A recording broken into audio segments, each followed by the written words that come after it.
What does it mean to take responsibility for your own actions?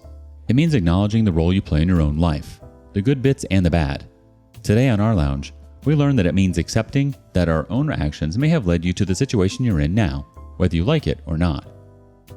Up first, stop making excuses. Am I the a-hole for calling the police on my fiancé? Last night, my 35 male fiancé, 38 female, left in the evening to give a friend's son a ride back to his home. She implied she'd be home before 9. She left at around 7:45. 10:15 rolled around and she still wasn't home. I texted and she apologized to me, saying that her friend's son was actually in the next town over, maybe 30 minutes away, and she was coming home now. 11:45 rolled around and she still hadn't come home, so I called her to no answer, texted her to no response. I was getting very upset. 12:30 rolled around and still no response and no answer to my phone calls. I was extremely angry. 1:30 rolled around and my anger had completely transformed into worry, not answering my calls and texts not read. Around 1:45, I called the police. I've always heard that the first 24 hours of someone being missing is the most important, so I didn't want to delay. I asked them to let me know if there had been any traffic accidents involving her car, and the operator told me that they would put out the word and send some cops to check along the route she would travel. I called all the hospitals in the area to check if she had been checked in, and I waited outside watching the road for her car for 3 hours, partially because I didn't want the kids to hear me on the phone with hospitals, and secondly because I was sick with worry. At 7 a.m., she came home. She apologized for being out and said she had no excuse. She was driving home and felt tired, like she was falling asleep at the wheel, so she pulled over to the side of the road to sleep. When she did that, she found that her brand new phone had stopped working. She says she napped anyway because it was the responsible thing to do, and then came home at 7 a.m. to bring the kids to school and get to work on time.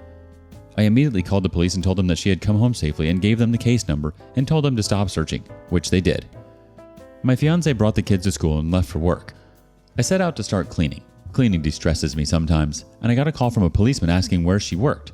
I told him and asked why, and I was informed that it was their policy to check on the person's wellness after a missing person is found. I asked them not to go by her work, but to give her a call instead. He said he couldn't promise. My fiancé is relatively new to her job. A police officer showed up and asked to speak with her. She is now enraged at me for calling the police and sending a cop to her work and making her look bad. She is saying that I overreacted and that she wasn't missing and that I was punishing her for doing the responsible thing and not driving while drowsy. She is saying that she is never going to leave the house again except for work because she is afraid I'm going to call the cops on her again. So did I overreact? Should I have waited 2 days like she suggests? Kezzy by the lake responds, "Not the a-hole, but you know she's lying, right?" Cynthia Castillo 677 adds, no, her whole story is a big fat lie. She told you she would be home by 9, but somehow was wrong about where the kid lived? Did she not know the town beforehand? Did she just start driving 30 minutes and then the kid goes, "Oh no, wait, I actually live in XYZ and not XXX"? That part of the story doesn't even make sense. She ended up changing the time. Then she got tired and pulled over and napped on the side of the road? You do realize that if police were looking for her on roads where she claimed she would be and she was napping in her car on said road, they would have found her, right? And then her new phone just happened to not be working? Despite the fact that it simply does not happen, and even if it wasn't working properly, she could have called 911. That's not even mentioning the fact that I don't know a single woman, myself included, who would pull over on the side of the road and sleep in her car with no phone. Edit. Please stop telling me that you are a woman and that you've slept on the side of the road in the middle of the night. That's like bragging about keeping your front door unlocked and then saying, "Well, nobody has ever broken into my home, so it's obviously fine." They say ignorance is bliss, but ignorance in the case of refusing to acknowledge how frequently women are assaulted, kidnapped, etc. is disgusting. From a fellow woman, it's not something to be proud of. I read the news constantly. It's insane how often terrible things happen to women. You should not advocate for women further putting themselves in danger or act offended that other women are so cautious.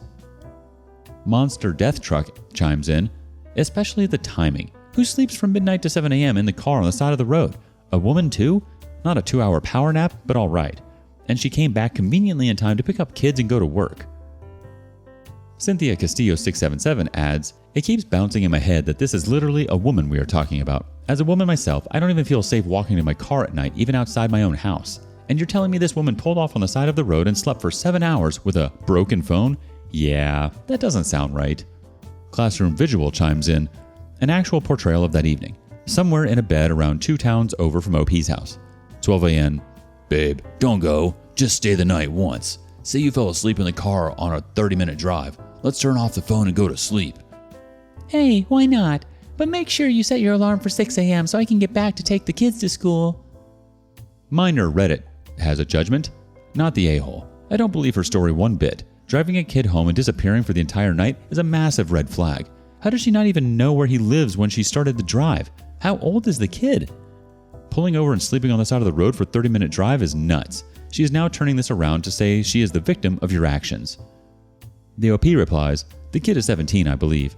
She was picking him up from somewhere he was at, I don't remember where, and bringing him home to her friend. Madeline Gumbo has a judgment too, not the a-hole. But you know that isn't the truth, right? The OP responds, I did ask her about why her brand new phone stopped working, and she eventually confessed she dropped it in a puddle. But when she got home, it seemed to be working. Edit, I think this would be more believable if it had rained in the last few weeks.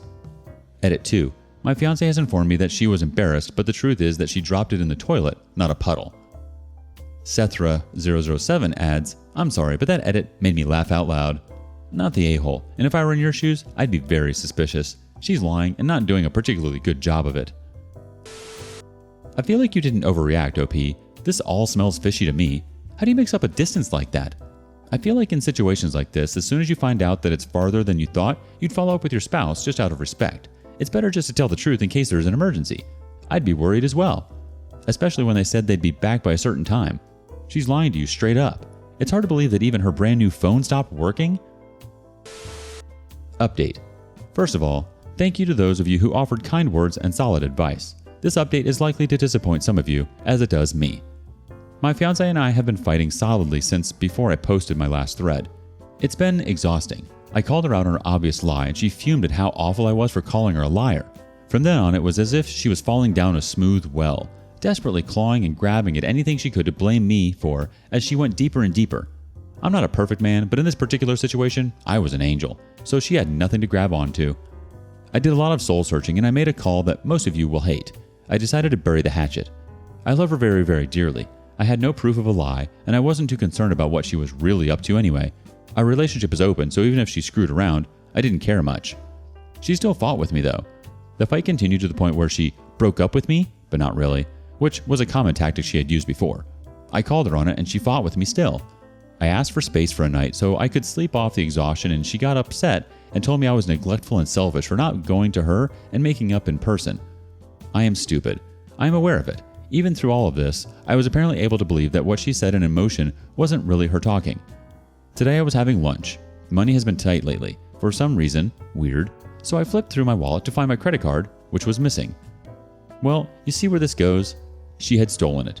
She cited our desire to join lives together and merge finances, and that when I lent her my wallet once, she took it so she wouldn't have to bother me by asking again. This credit card is mine, under my name, and for emergencies only. She was using it for the last month and a half. While she has been decent enough to pay back some of it, there was still a $1,500 balance on it that hasn't been paid. She says that it's here just as much as mine and resents me calling her a thief. A lot of the uses were spent at ATMs for cash withdrawals and some interesting ones at the casino. Those of you who guessed gambling were probably right on the money. At that point, I admit I lost it. I'm a very calm person, but there was only so much denial of reality that I could take. It's still blurry, but I said a lot of horrible things to her and am in the process of evicting her from my life. I am canceling everything that is in my name that she is a part of, including the new phone line, canceling her car insurance and reclaiming my car that I gave her, and she has trashed. Apparently, I can handle lies, cheating, and secrets, but who knew theft was my line? Learning experience? Now thinking back, I can identify lots of sketchy crap that my love goggles blinded me to, but there's a pretty strict character limit. Fringlish Man has a comment. You should copy the text over and save it somewhere in case the thread gets locked. I don't know if this subreddit allows separate thread updates. Worst case, update the old thread. OP replies, this has been approved and unlocked by the mods. Zangadar adds, you dodged a bullet. It could have been way worse, especially with gambling addicts. Better check your accounts more frequently and make sure she cannot touch anything. She's an extraordinarily toxic person. Citing a desire of merging finances to take the card had me flabbergasted. Like, this is not how teamwork works. I think threatening to break up after a fight is foolish and totally immature. And even if you were in an open relationship, you still have to be honest with one another. I feel like honesty is the most important thing in a relationship. Never mind an open relationship. Gambling is a hard and dark hole to crawl out of. I feel like, in some ways, debt is harder to recover from. I'm so sorry it ended that way, OP. Do you have loved ones with gambling addiction? Tell us your experience in the comments below.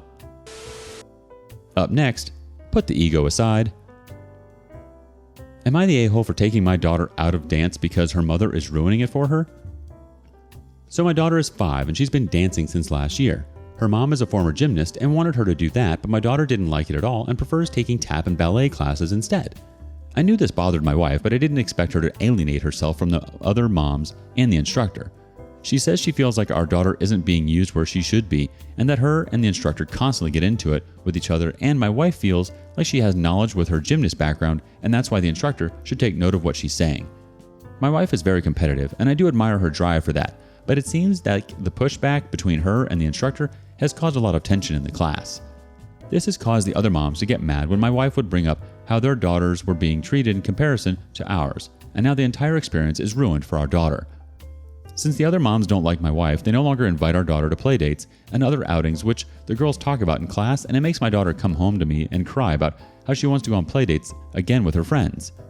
I spoke to my wife about it, and she said that she will make friends in kindergarten and that it's not that serious. But this is a studio she plans for our daughter to attend for years.